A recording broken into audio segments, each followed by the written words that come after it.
Welcome to the Retreat Leaders Podcast, the show for visionary coaches, healers, wellness pros, and small business owners who aren't just here to host another feel-good getaway, but to build a profitable, impactful retreat business. I'm your host, Shannon and Jamail, retreat strategist, business mentor, and owner of a 46-acre retreat center. I've hosted over 100 retreats around the world, and I've made every mistake so you don't have to. Each week, we'll dive into the mindset, marketing, money, business, and mechanics behind sold-out, profitable retreats. Plus, hear from expert guests who are walking the talk. Whether you're planning your first retreat or scaling your 100th, you're in the right place. Welcome to the show. Hey guys, welcome back to the Retreat Leaders Podcast. It's Shannon. If you're new here and you're watching on YouTube, you are seeing us in this very special studio. This is our second time recording in the studio, second show, same day. And I'm so excited to be joined again by my husband, Nathan. It's a different day. I just wore the same clothes. No, it's definitely the same day. Same day. And so welcome. We're really excited to be here in Austin. It's the Podcast Studio Austin. And thank you guys, because this is just a great space.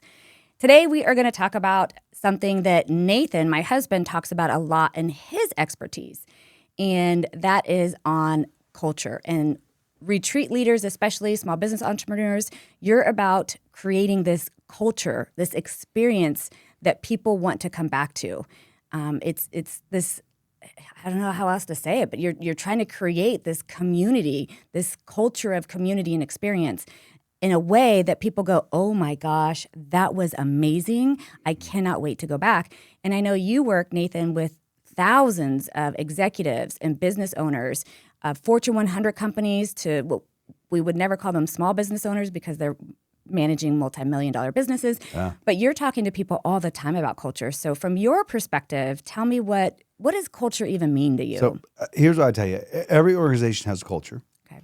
Every activity, every office, every restaurant you go to, there's a culture in that subculture. There's a subculture in that organizational culture. I always tell people, if you walk into a restaurant or a store and you have a bad experience, find the manager. Yeah. Probably very similar. Mm. And so when we're talking about corporate culture, we're talking about leadership's teams mandating the right players on the team. Yeah. Because it's, think of people as energy. Yeah. And there are people who give and there are people who take. You need all givers of energy. And the best way to explain it to people is think of our house and our thermostat. And so if your house is cold, you go turn the thermostat up, and then the heater comes on, and you raise the room.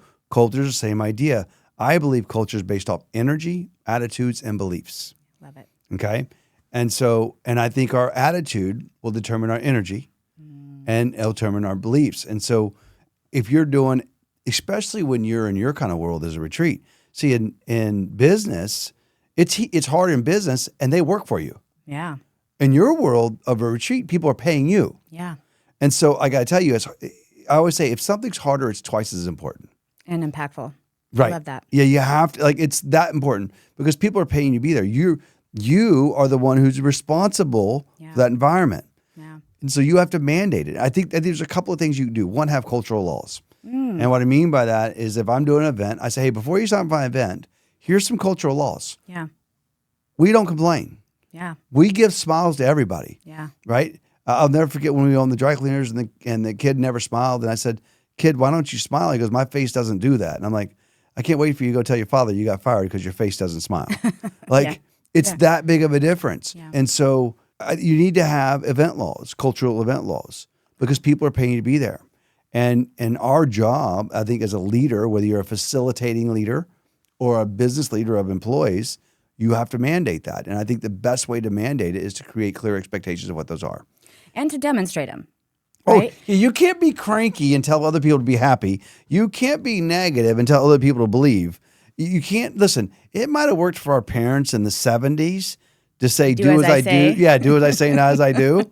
Yeah. It don't work when people are paying you. Well, yeah. And so... And even when you're paying them, I mean, let's be honest. That's very true. Both of those scenarios, it doesn't really, yeah. Yeah, and so, one thing you learned the hard way was when you do international trips, you interview people. Yeah.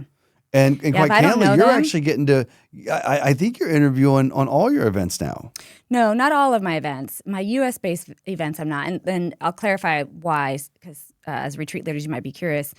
If you're someone that I don't know and I'm going to be in a foreign country with you, I need to be sure that there's alignment there. Because there might not be alignment on my part either. They might just be like, I don't want to hang out with this woman who cusses and acts the way she acts. And so in a foreign country, it's much harder to make decisions. It's much harder to remove someone if you have to. It's much harder to maintain that safe space if you're not quite sure of the legalities or whatever, if you don't have those plans in place. And so on my international retreats, absolutely. If you're not an alumni, which means you've been on one of my retreats, then you're going to have an interview with me so that we can make sure there's some mutual alignment before you attend. And you shouldn't want anyone at your event that's not in alignment with you. I say that all the time. Unfortunately, a lot of retreat leaders at the beginning of their career, they're marketing to everyone, which is marketing to no one. So that's one mistake. Yeah. And then the other mistake is they're taking money from everyone. And I'm a big believer that if your retreat doesn't align with that guest's needs and expectations, you do not bring them on retreat because it will affect the entire atmosphere. It will affect the entire culture. It will affect the energy. It will affect everything when you've got one dissatisfied person and you've got people that are trying to be satisfied, but this dissatisfied person just keeps dropping these whatever, like these hints or these words or these jabs or whatever may be the case, or gosh, I thought there was going to be this, or gosh, I thought there was going to be that. And so you don't want, listen, people get after me for this and I really don't care. You don't want everyone on your retreat. You don't. You can provide an experience and a learning and a value to certain people. And then there's some people it doesn't align with. And it's not about saying deselection or whatever you want to call it. It is literally alignment. Put it this way. If my retreat is all about healing and stress reduction, and there's, say, no alcohol. That's not my retreat, by the way.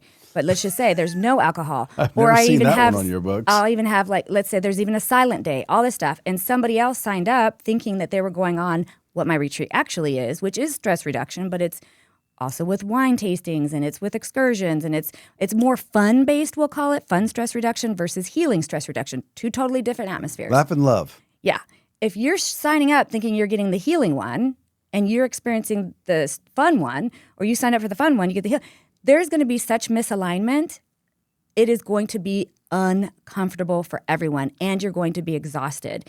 And so yes, you have to be so specific. I tell people all the time, you're marketing to a certain person so that when I go to your website, I should go either, ooh, they're talking directly to me, or I should go to your website and go, nope, it's not for me. You know, it's funny. Literally. In our personal lives, we talk about people, how important it is to be authentic. Mm-hmm. And you're exactly what you're talking about is be authentic and only have people who are in alignment with, we talk about hiring people in my industries. And I always say, there's not bad people, there's bad fits. Yes. There are a lot of good employees who would not fit in my culture. Sure. Of high drive, high demand. No thank yous. I give a lot of thank yous. No, I give the thank yous to the team. And I have a lot of gratitude. I think that's saying that for your benefit, and I do. I mean, you're gonna make me sound like some hard you do ass. feel it. You just forget to share it all the express time. it. Okay, we're gonna ask Kim, and we're definitely gonna ask Josh. We're gonna ask Lily. You can't ask Josh. We're gonna ask Sharon. Ask we're gonna ask everybody. And they're gonna say the amount of gratitude that Nathan shows me is why we're gonna put a pin on that and come back to that. Work tomorrow. Yeah, that's exactly what it is. And so, but here's what I'll tell you: culture is the sum of the energy of the people in a room. Yeah. And we talk about having a thriving culture at work. Yeah. And you can't have thriving success without a thriving culture. And you can't have a thriving culture with misaligned people. Yes. And in business, we keep people for the wrong reason because good people are hard to find. They have tribal knowledge. They have experience. They have whatever it is. It's usually the fear of us losing something. And that's why we keep people on the team that shouldn't be there. Well, I think it's the same in your retreat. Oh, I really need people. Here's the problem. I need the money. That's right. I need that money. I need it to be profitable. I need it to be paid for it. So charge 50% more and have 50% less people. And the reason I say that is because what will happen is if you put people in there who are in alignment, not just with your content, but with you, then they're going to get their money's worth. But you could have everything spectacular. and you have a life sucker in that room, Yeah. you have a naysayer or someone who's taken from your culture, no one's going to enjoy it. No one. And then you've now taken that one person who's misaligned and it's affected everybody else in that space. And I love that you said charge more and have less people. I don't even know if that's the case in a lot of ways. I think it's just misalignment. Well, I'm just saying if you need the money. No. Well, let me put a little perspective as far as the retreat industry. I think a lot of retreat leaders are looking at it like, whether it's 3 people or 30 people, it doesn't really matter. It's more like the reason why there's misalignment and they don't make the money is usually a pricing issue, a belief issue, and a messaging issue, usually. But I do still agree with you as far as like, if you're worried about the numbers, then you can always start smaller, right? Yeah. I've talked about you can start local, you can start a one day, you can build up your confidence muscle, whatever you want to do. But really when it comes down to alignment and culture, it's who are you marketing to? Are you marketing directly to the person, which I just mentioned too, like it's who it's for and who it's not. Don't be afraid. Go to my retreats online. It literally says, this is not for you if. Yeah. And I list. That's a great idea, by the way. Yeah. I want you to look at that and go, oh, this is not for me. Yeah. That way they're not upset. My other guests are not upset. I'm not exhausted. Like this is not about taking people's money just to fill a room. And that's what you're saying essentially, Nathan, is like, don't just take a bunch of registrations or a bunch of money and fill it up with people who are all different expectations. Like that doesn't work. That's called summer camp. That's not a retreat. Right. Well, and I think to your point, if you're it's hard enough to put a bunch of strangers in a room or a house or a facility or anywhere and make sure you have a thriving culture. Yeah. Yeah. But it's a lot easier when you have like-minded people, and more importantly, and I don't mean like-minded like political views and all that junk. I mean like-minded in that I'm a happy person. Yeah. That, for me, if you're a negative person, you know this, I'm not real good at my empathy on negativity. Mm-hmm. I struggle with it. And so I try to be more understanding. I'm just not. But again, it doesn't make me right or wrong. It just makes me in alignment with someone who needs to be. Yeah, you're going to be like a magnet on the opposite side. Like if somebody who's really unhappy and wants to complain and bitch, they're not going to like hanging out with you. They're going to hate me. Yeah, but that's exactly right. So if you have this certain way about you, personality, belief, systems, whatever, and you're trying to bring everybody in, you're going to be exhausted and there's going to be disappointment. And it's not going to be the culture that you want. Because then the other half of this is when you do create this beautiful, cohesive culture, which doesn't mean there's not issues. Let me be very clear. There still could be issues that happen, but I'm just saying there's this beautiful alignment. Yes, it is magic, like you said. But it also creates this desire to, they want to keep coming. And this is, I swear, not to toot my own horn, but I have alumni that have been with me since I started almost 15 years ago. Yeah, we know each other, and they'll come with me to Tulum, Mexico. They'll come with me to France. They'll come with me to Costa Rica. They'll come with me wherever I'm going. Some of them been because to the ranch, they know the culture. Yeah, and some have been to the ranch 7-8 times. Like, absolutely. Aren't you tired of this place? Like, oh my gosh, we love it. Yeah. And what they say is they love not even the way depending on how woo-woo you want to be, but not even the way that they feel, but the energy and the love that they get from the energy of the ranch. Like it's crazy. Like they feel it. Yeah. And I think that says a lot for all the stuff you've done. Well, we have done. We goose. But again, I call it, I don't know, if you're familiar with the airport test. I don't know. Something about if you'd be stuck with somebody in the airport. Yeah, so when we interview people, when my clients interview people, when they have two people who are similar, my first question to them is, who would you rather spend 2 hours at the airport with on a layover? Mm-hmm. And it's the airport test. I didn't make this up. I stole it from someone. I just don't remember who to give credit to. And there's the airport test. And I think that's a good sign for your culture because that's what we're talking about, right? We went on some tangents, but at the end of the day, everything we're talking about feeds to why you would take a risk of damaging your culture. Mm-hmm. But I think one of the things that I think in business that I think is relevant to what your people do is every leader says culture is the most important thing, but it's the first thing they sacrifice in tough decisions. Yeah. What I mean by is they allow people to be in the office. Yeah. No, I was thinking retreat leaders do this all the time in two ways. They do it in what we've already discussed. They take money from anybody and just show up and come on because I need And money. by the way, you're not saying that everybody does this. We're just saying these are where the biggest issues come from. Most common mistakes that I see happening. The other one is misalignment in who they hire.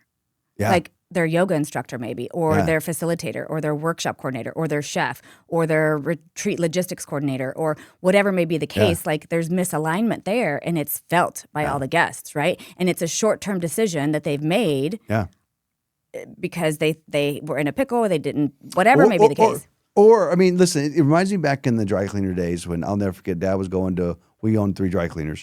I'm saying that to everyone else, I know you know that. And I'll never forget, I'm like, Dad, where are you going? He goes, I'm going to the Hazel Cleaners. He's all cranky. And I'm like, what's up? He's talking about this employee, it's our manager, by the way, who wore him out. And I'm like, you're the boss and she wears you out. Can you imagine what our employees and customers think of her? Yeah. And here's my point to that. If you're a retreat leader and someone on your team gives you anything less than good energy back, like, oh, no, maybe they're cranky, I'm telling you right now, they're twice as bad to your guests. Yeah. And this goes back to that alignment. And some people might keep someone because they think that, like in my world, a client might keep an engineer because they've been an engineer there for 12 years, but they got the wrong energy. Yeah. They don't I don't care how good someone is at the task in which they do. If they don't have the energy connection to your culture, they can't outgood it. That's a new word. You can't outgood a bad fit in culture. Yeah. And so you've got to own that. And the last bit, I'm gonna tie this back to our last conversation we had about confidence. Mm-hmm. If you're even that was the podcast recording before this one, so go listen to that. Yeah, go listen to it because if you're even a 5% lack of confidence, they're 95% there. You have a culture damage in one of your retreats, it's going to affect your confidence for the wrong reason because it's not based off your ability or your competence. It's based off allowing someone to damage your culture. And again, it's the first thing we sacrifice. Yeah, it's the one thing we said was the most important. Yeah. And because it's hard to be committed to that. Yeah. And you said earlier, retreats, it doesn't mean everybody's perfect. It doesn't mean there's not going to be problems. We're people. We're humans. We have our stuff. Yep. Absolutely. That's going to happen. It's families. Yeah, that's going to happen. But the reason why I wanted to talk about culture, as you can see, there's a lot of to unpack with it. Yeah. But when you nail it, the alignment and the space, like you talked about, Retreat Ranch has a very special culture. When you align it in the space, you align it with your team, you align it with your guests, the right guests are showing up. The magic that unfolds, there's no price too high. Like literally, it's like this value that you're offering, this experience is truly untouchable. And it creates additional retreats and revenue and requests and desire and need and demand because of the culture. Like the culture will feed the demand. And that's really where it becomes scalable. You get to scale your business. It's repeatable. And it's all set by the tone of the culture. And I love that you talked about one of the ways that you can do that. Obviously, you have to have alignment in yourself. You have to have alignment in your messaging. You have to make sure all those things line up. But set that tone ahead of time. I talked about it on my website. It says, this is for you if, and it says, this is not for you if. Like, that's one way you can do it. Another way is setting the tone right there in your marketing, in your landing pages, and then on your registrations, all of it. And your greeting. You'll see it in all of my stuff. It's like, we don't do this. These are not acceptable. This is not happening. This is what you'll have. All these different things. And then I set the tone again on the opening night of my retreat. It's like, here's how this operates. This is a safe space. We are not here to judge. We don't talk politics. You leave that shit at home. Like I go through the whole thing so that I'm setting the culture from the minute you found my website till you got your registration, till you showed up. The culture is being created so that everybody knows their boundaries. Everybody knows their expectations. They knew that before they signed up. And those things are important. And it's lacking massively in the retreat industry. It's like they want to just throw pretty at the wall. And then when people show up, all different expectations, different walks of life, different seasons with different all of it's just not in alignment. And there's no alignment set, the culture is a mess. Yeah, we need to start calling it the Ted Lasso theory. I don't know if you remember the scene from Ted Lasso when he's throwing darts. Okay. When he was pretending like he didn't know how to throw? Yeah. Okay. Oh, look, I'm right-handed. And I was literally watching it earlier, and it's such a great scene. And he's getting beat, and he's kind of acting like he's going to lose. And he says, people have been underestimating me my entire life. He goes, I was walking down the street and I saw the signs. It says, be curious, not judgmental. And he goes, not one time were these people curious about me, because if they were, they would have known I played darts. They would ask me, have you ever played darts, Ted? And he says, as a matter of fact, I've had since the time I was 10 to the time I was 16, every Sunday at the bar with my father. And he hits the bullseye, right? He says barbecue sauce or whatever. Yeah. And I think that's part of kind of who you are. And I think it's part of what we probably want to be, is more curious and not judgmental. But I think the reason that's important is because if that's what you feel, that's what culture you need to have everyone else have in your world. And last bit on that, it's not real hard to be a differentiator in the business today. And what I mean by that is this: everybody thinks it's because of the content. Everybody thinks because of where you're doing it. Most of your audience today will walk into 7 or 8 different stores. I bet when they get home, they can't count on one hand. I bet they can't count on 2 fingers that 2 stores that made them feel special when they walked in. And so if we can find it, realize when people go to a retreat, they're already thinking special. Yeah. So the level, and the reason I'm sharing this with you, because the level of being more special isn't cooler things on the table. Yeah. It's bigger energy. And I don't mean big energy obnoxious. It's the culture. It's how you make people. It's the energy you give people. Yeah. It's the belief that you have. When people want to be around people who are like fearless, they want to be around people who are confident, who are loving, who are curious, and if you can just be more of that, and I think we have a better ability to do that and change our culture than anything else that we control. Yeah, I love it.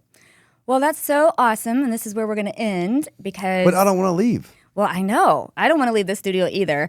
I will definitely be back. This will be my new home recording space, and so... Do I get to come back? I don't know about that. He's passed the test, y'all. He's passed the test. I've behaved very well. For those of you who remember some of our old podcast recordings, which has been a few years...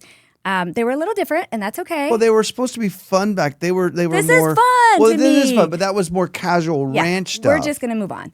I'm just saying. My husband is an amazing human being, and I love him more than anything. And then now here comes the truth. Nope.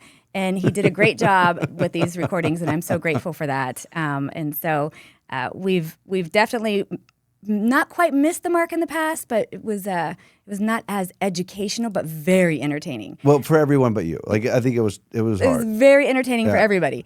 But my goal is to be educational here, and if we can, entertaining. But I hope you guys found some education in this podcast. And if you're really wanting to learn about culture and confidence and messaging and marketing and pricing, then you will join me and my husband, who's going to be a keynote. And you need to be there. It's going to be awesome. Yes. Yes. We're not biased at all. But join us in May in Denver at the Forum with my friends Allison and Aaron. And we are about to put on the most magical culture you have ever seen. And I hope to see you there. Thanks, everybody. Thanks for tuning in to the Retreat Leaders Podcast. If you love this episode, please make sure to subscribe, leave a review, and share it with your retreat besties. Want more support? Grab free resources at theretreatleadersplaybook.com. Until next time, lead boldly, serve deeply, and retreat profitably.